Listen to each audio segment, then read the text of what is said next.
Man, Zatima fan. So I just finished watching both episodes 5 and 6, and good grief.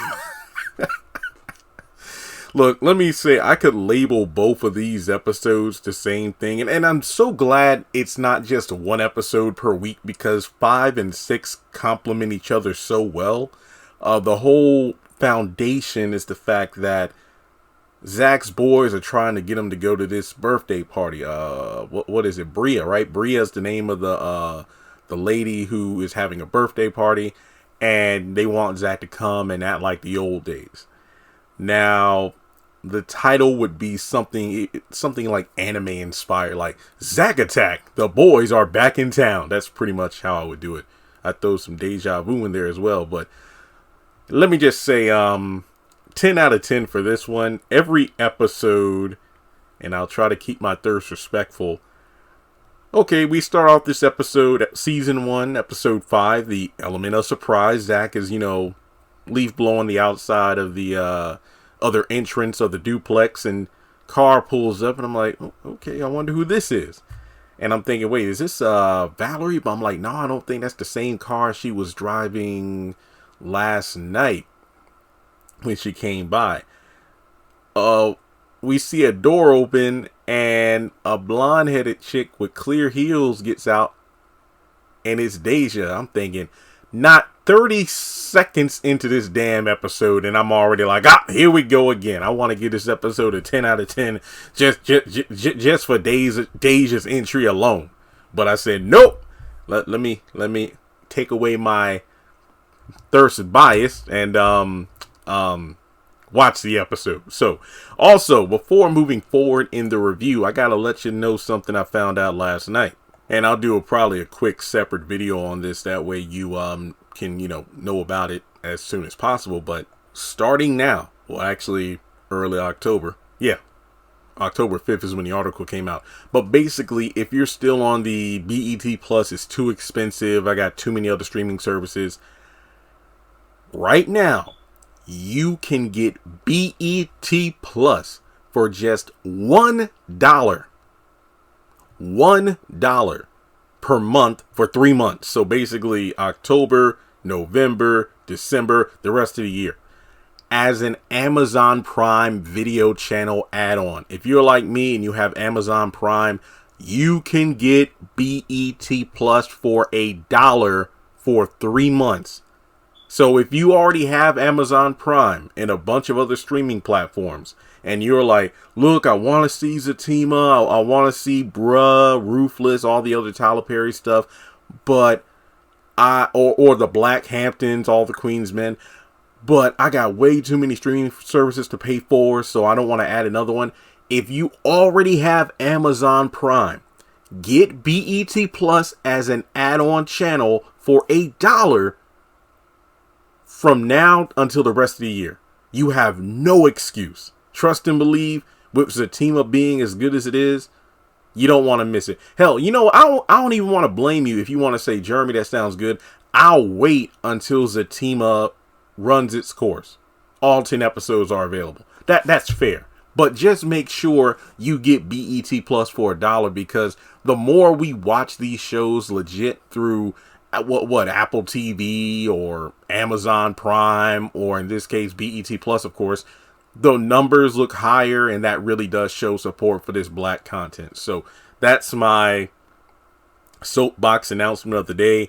Amazon Prime channel add-on for $1. You have no excuse to say you can't afford that if you don't already have Amazon Prime, because Amazon Prime is expensive. But in any case, let me get back to the review. All right, well, let's talk about, Deja. Okay. So she pretty much says, hey, I'm here. Valerie isn't coming yet because she's running late, and I actually have an appointment, so I want to stop by to see the place. And, Zach is a bit evasive at first, like, who's asking? And to be fair, I mean, he's only moved in not too long ago, and pretty much almost everybody that pops up either wants something or, their introduction leads to some problems. So he pretty much realizes, oh, okay, you're looking at the place, you're sent by Val, we're cool. So she asked to go in to see the place, and they go in. And I'm thinking to myself, Zach, Better watch yourself. You don't need temptation living next door. So they go in and she mentions how, oh, the floor is a bit dusty and whatnot. And yeah, it makes sense because that side of the duplex hasn't been cleaned just yet. But it's revealed that it's a little bit smaller than the other half since, I got kind of greedy when I was putting it together. And Deja figures out, you're the landlord and you live next door. Okay, this is great. There's a lot of flirtatious behavior going on, which I'm pretty sure Fatima would have been glaring at Zach the entire time if she was there in attendance. And if I'm not mistaken, it was never mentioned that he has a girlfriend that lives with him next door. It was just the fact I'm the landlord, I live next door, and he was fighting temptation. And not to spoil, well, then again, I've already talked Deja in a lot of these videos. So, apparently, she's a nail technician and, a stripper by night. And the whole time, if I hadn't known that, if I hadn't seen any of the character descriptions prior to season 1, as soon as I saw her get out the car and I saw the clear heels, it immediately brought me back to Chris Rock's, which one was it?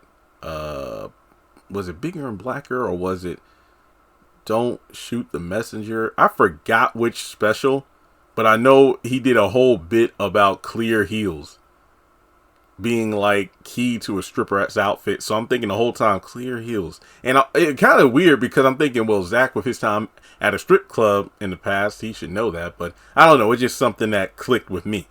But in any case, she's really excited. She very professional, has a manila folder with all of her information, credit, name, phone number, all that good stuff. So Zach can do a background check and get back with her as soon as he can about whether or not she has the duplex. So regardless, again, some more flirty behavior takes place, and Zach, better watch yourself, man.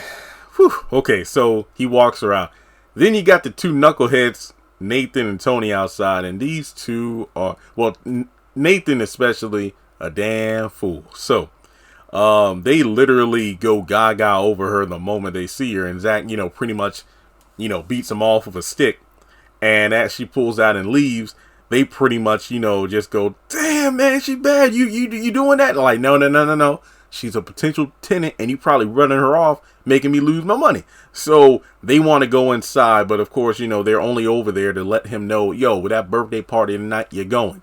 And obviously Zach still doesn't want to go, but at the very least, they can go inside and chill. So this is the equivalent of when you level up and then you bring your friends and family from back when you were kind of leveled down to your new place, and there you have no etiquette whatsoever. So it's basically the whole, take your shoes off before you come in, or, don't put your feet on the table, that kind of stuff.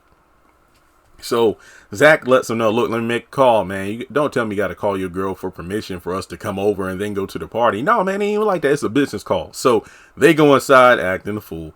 And Zach calls Fatima. She's leaving work. She's in the parking garage. And, he can tell she's clearly upset from something that's happened. But she's like, look, babe, I'll tell you when I get home. So from there, we get to the inside. And the fellas see a picture of Fatima. And they just go, damn, she got the braids and everything. She looked fine as hell. But hey, that Deja chick, the one who was next door, she badder. Jeremy, who do you think is badder? Moving on. So when they joke about Fatima not allowing, Deja to move in because there ain't no way in hell your girl gonna be fine with her moving in next door. Man, they ain't even like that. So they agree to like kind of chill before the party starts, and Zach gets on Nathan because it's like he caught him coming from downstairs. Like, you don't do that. You stay on the first floor unless I say you can go upstairs. But Nathan, he gets chastised for leaving the leaf blower on the floor. Yo, that's gas. Put it on the back, porch. What are you doing? You remedial, man. So it's funny because this is so real. I feel like this episode, given the fact that Nathan and Tony were in the basketball scene of episode 1, and for the most part, we just seen, Zach hanging out with Bryce. But in terms of like seeing him hang out with his old boys, these episodes were it. Like, this really gave you a feel of what it was like for Zach and his crew, and the fact that these These fools definitely seem like brothers, not just boys. That's just me. I think it's really good. It's really good. They really bounce off each other well. You got Nathan, who is the complete knucklehead. Tony, who seems to be the peacekeeper, if you will. Like, you know, he's not above calling out somebody when he feels he needs to, but he's all about, you know, keeping the peace and kind of keeping, you know, the fellas in check. Whereas Zach is the one where I feel like he's a happy medium between the knuckleheadedness of Nathan and the level-headedness of Tony. But at the same time, he can have moments where he allows his emotions to get the better of him and he falls back into old habits, which we see him do in episode 6. If he feels like, you know, he's in a rough spot. So they really have a great dynamic between them. Okay, so Nathan sees the jacuzzi in the back. Bro, you ain't getting in my jacuzzi. You ain't got no trunks. No, man, I go in my birthday suit. This fool pulls down his, well, he like takes off his shirt. He pulls down his pants. And instead of taking them off all the way, this fool is like, you know, kind of wobbling like a penguin out the back door, ass hanging out and everything. I'm like, ain't this some nigga shit right here? This is exactly what it's like when you have some people like that come to like your new crib and they have no, what do black parents always say? Hey, look, before we go up in that store or before we go into this person's house, act like you've been somewhere before. That's Nathan. He ain't never gonna act like he been somewhere before. So this fool goes out to the back. Tony's like, yo, I'm going to go out, get some beers, because, you know, they only see so much alcohol in Zach's place. So, yo, I'm going to go down to the liquor store, get some beers. I come back and we'll chill, and, you know, we'll get ready for this party. Yeah. So he leaves. Now, we go over to the parking garage, and Angela, you know, shows up to talk with Fatima. I don't know if it's been revealed what Angela does for a living. I do know she called Fatima from her office, I believe, to go talk to Belinda in episode 2, I think. You know, the morning after the whole dinner table debacle. But in any case, she shows up. I'm just going to assume, A, they either work in the same building. B, Angela just showed up just to see how Fatima was doing because it was the end of the day. And I believe even Zach mentioned at one point it was like 4 o'clock and y'all talking about getting drunk and whatnot. Well, yeah, Angela's there to check on a girl. And the thing about this episode, not to jump too far ahead, but another reason I'm giving it a 10 out of 10, it answered a lot of questions I did videos about recently. Because last night I posted a lot of content to kind of make up for lost time. I've had a weird week. Monday was just a shitty day. It felt like I was getting L after L after L. Been stressed out. So even though I had like 20 videos pre-recorded, I just could not bring myself to edit. So I did a bunch of videos last night and posted them. But that's a good thing, though. When I post a lot of, you know, like Zatima content right before episodes air, those videos usually do better in views. And I love it when I do a theory video about something and then the episode has the characters literally answering my questions. Because later on, like I said, I don't want to jump too far ahead, but Fatima basically says verbatim what I said in one of my other videos about whether or not she even needed to meet with him, like what would the purpose be and whatnot. So I really love that. But in this case, Angela brought up something that some people are talking about in the comment section. You know, the Ian thing. Does he? Okay, because remember, Angela didn't know Ian popped up at the job. Because if I remember the events correctly, Fatima called Angela, who came over to the office. They went to the bathroom and they talked in there. Not long after Fatima came out of the bathroom, she saw Ian in the waiting area of the office. And that's when they spoke. So Angela didn't know about it. But in any case, she brings up the fact that he says he has cancer. And Angela's like, girl, are you sure? Did he look sick? Well, no, but he did. Look, I just saw that he was kind of weak. And he had this like weak look in his eyes. And I like the fact that Angela was kind of lightly pressing Fatima here. Because even Fatima didn't really sound like she was convincing herself. It sounded like she was trying to convince herself. Well, he didn't look sick, but there was something, in his eyes that had me going, yeah, he does look a bit weak. I don't know, but it's stage 4. And Angela said one of my favorite lines of the episode. That's a non-comical line, that is. This guy has lied to you before. And then, of course, we later learn about the whole breaking up with his other girl while he was with Fatima, but that wasn't the case. So, yeah, he could be lying about the cancer, but I'm inclined, based on later on in the episode, I'm inclined to think he is telling the truth.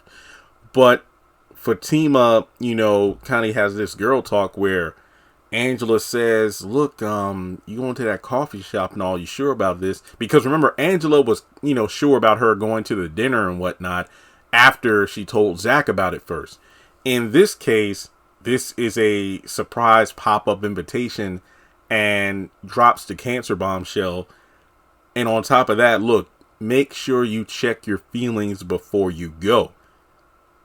Because the way Angela was talking, it felt like, it was SWV, that Fatima got weak in the knees. She could hardly speak. She lost all control. Whenever Ian comes over to me to say, ooh wee, you are my boo. You are the one I love. That's no lie. We aren't gonna cry. We'll get married someday. And you will be my wife. Fatima always gets so weak in the knees. Okay, I'm done. I'm through. But in any case, yeah, Fatima definitely, the thing about Zatima is we're seeing this more vulnerability from Fatima than we did in Sistas. When, because one of the complaints from some fans, and even I've chimed in on this, is Fatima was becoming far too Madea-like, as opposed to her calm, cool, collected self from the earlier seasons, because it felt like it was getting to somewhat of a Veronica Harrington from the haves and the have-nots level of Tyler Perry writing, where it's like, okay, what can I have Fatima do that would make a great series, like a season mid-season finale, season finale cliffhanger in order to bring views and get people to come back for the next episode, as opposed to Fatima being sensible. But in Zatima, we're seeing different levels of Fatima's emotions. It's not just her fighting everybody, but we're seeing her fighting her own emotions and sometimes losing that battle. How many times have we seen her tear up and get emotional? And I'm not saying that in a bad way whatsoever. I love seeing the layers. Onions have layers. Ogres have layers. We have layers. Look, I watched Shrek last night. Sorry, that's on the brain. But any case, Bryce calls Angela and he wants to see her, and they'll get together later tonight. And then Fatima's like, oh, y'all say I love you on the phone? Yeah, girl, he's special. So she asked Fatima to look, call me back when you're done at the coffee shop, and we'll talk about what happened. So, going over to the jacuzzi, because I forgot to mention, after Nathan went outside and Tony went to get the beers, Zach rushed upstairs to get some trunks from that fool Nathan. All right, so he said something like, yeah, she got 2 kids and whatnot. I don't know if he was talking about Bria, the one having a birthday party, or not. I don't know. But in any case, they talk about the situation, about, just having a good time. But Valerie actually calls Zach, and she's right outside. And Nathan is like, who's that? Is she fine? Look, you stay out here. I'll go in if I want to. So Val actually comes in and she updates him about, hey, Deja's credit is legit. And Zach's like, oh, let me talk with my business partner to confirm whether or not that we agree she will be a good tenant. Business partner. And then this fool Nathan comes in, swim trunks dripping on the floor and everything. Because what does he say? Like, yo, let me go in. I'm in swim trunks looking good. Bro, you do not look good. You got those blue and white swim trunks on. Look, I'm wet. You wet? Yeah, just stay your ass out here. But no, he goes in introduce himself. But the thing is, Valerie misinterprets. Wait, is this your business partner? Wait. No, it ain't even like that. And then this fool Nathan puts his arm around Zach's neck. Yeah, this is my business partner. How are you? I'm Nathan. So they play it up like, well, he tries to play it all like they a couple, but Zach shuts it down. Hell no. Look, this my boy Nathan. He just fooled. So he's like, hi, you are sexy as hell. So anyway, look, let me stop, because I could spend like 10 minutes talking about this scene in general. So Nathan makes a damn fool out of himself trying to flirt with Valerie, and this fool goes outside. But as he's walking away, he drops his swim trunks again to let her see his behind. And I'm just wishing Tony was there to whoop his ass. All right, so okay. Now, after he leaves, he's like, yeah, let me run this by his partner, see if everything's cool.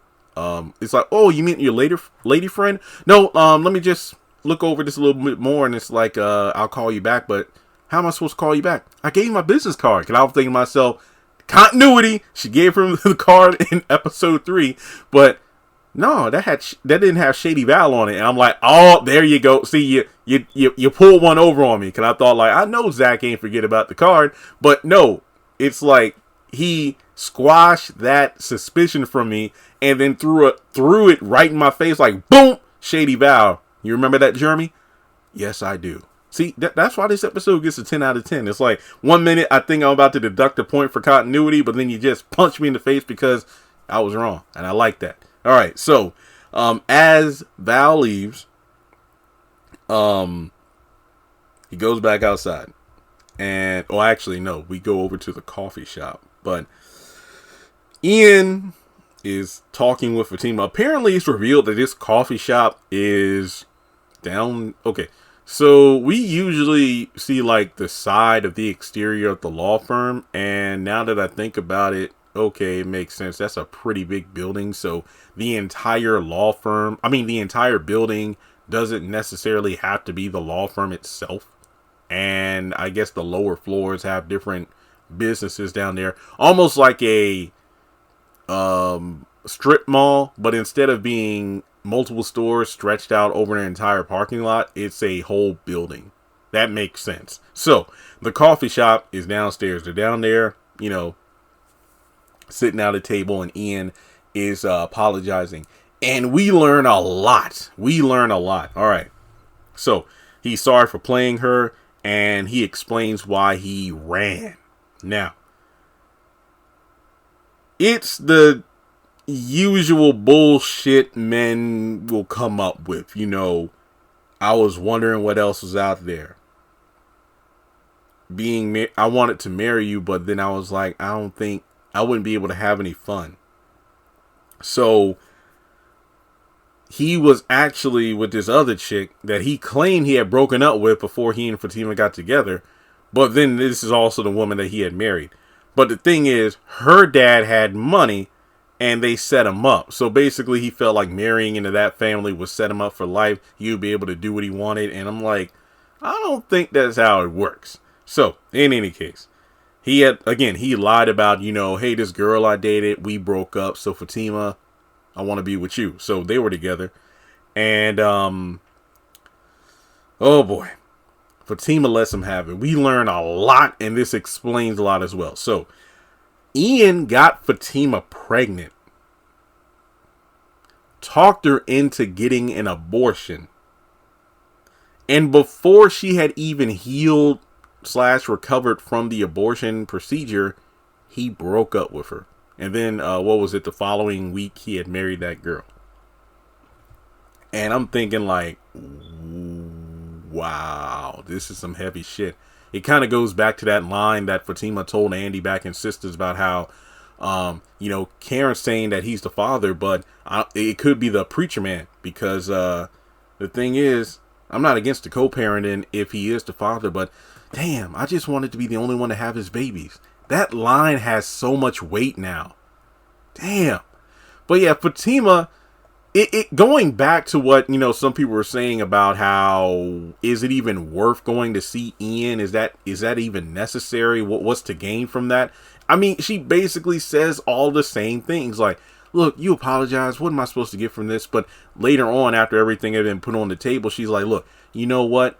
I want to thank you, though, for doing this, because doing this is going to allow me to grow as a person, to love my current, man even more. This is allowing me to heal, and it's going to help me be better and do better. And it's funny because he's like, yeah, so you're happy with this guy? Yeah. He treats you well? Yeah, better than you ever had. He's like, well, he better. Yeah, he's better in every way than you ever were. He's like, oh, even when I was good, even when you were good, it was followed with some bullshit.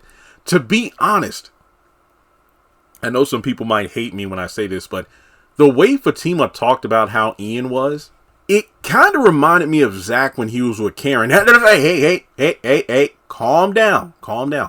I just think back to how when it came to Zach and Karen in early season 1, well, in season 1 in general, that's usually how Karen described the relationship, and that's usually what we kind of saw as an audience.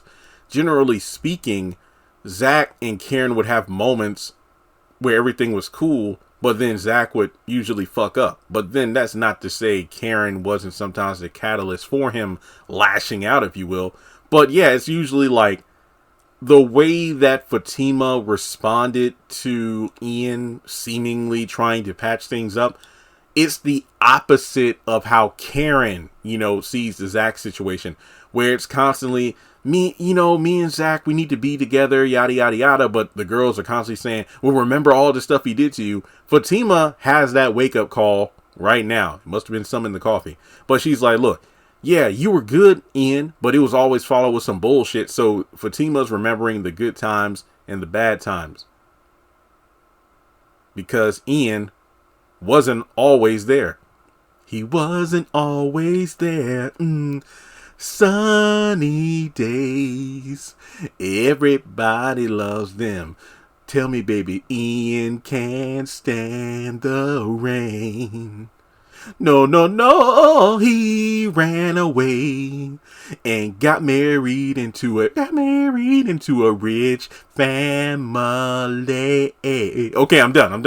All right. Well, in any case, Fatima's about to leave, but Ian says one of the dumbest things I've ever heard in my life. If I wasn't so lazy, I would insert that Cosby clip from episode 1 of the Cosby Show. That's got to be the dumbest thing I've ever heard in my life, or the stupidest thing I've ever heard in my life. Okay, so Fatima's like, look, I don't want to see you suffer. I wouldn't want to wish that on anybody, but thanks for, this little conversation, but I'm happy. I'm going to go. Will you call my mother? What? She really wants to talk to you. No, Ian, I don't want to talk to your mother. No, I'm done. This fool walks over, gets on one knee. In the meantime, Tony's laughing. He's smiling his ass off. Yo, I got these beers from the liquor store. I'm about to go over back to Zach's house. We about to turn up. He's looking through the window like, what the hell is this? So, Ian's on one knee begging Fatima to talk to his mom.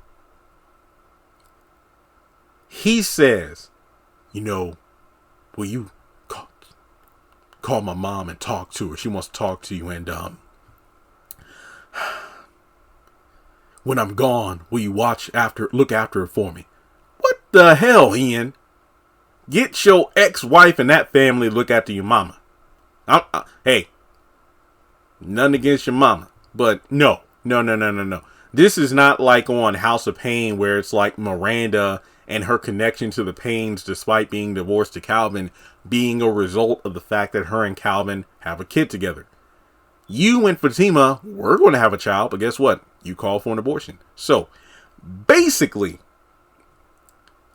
you expect Fatima to look after your mom after everything you did to her, and she literally said, I'm happy with a whole new man now. What's up with that? Okay, so as she gets up to leave, and is like, Ian, no, just don't even look. We at least talk to her. Fine, I'll call her. And when she does give Ian a hug, Tony, he's trying to struggle around to hold the beers and the phone, but he does manage to get a picture. And after that, Fatima leaves. Oh man. Okay. So damn, I ain't expect to talk this long. Maybe if I would have subtracted the random singing. Okay, so in any case, we go back to the jacuzzi.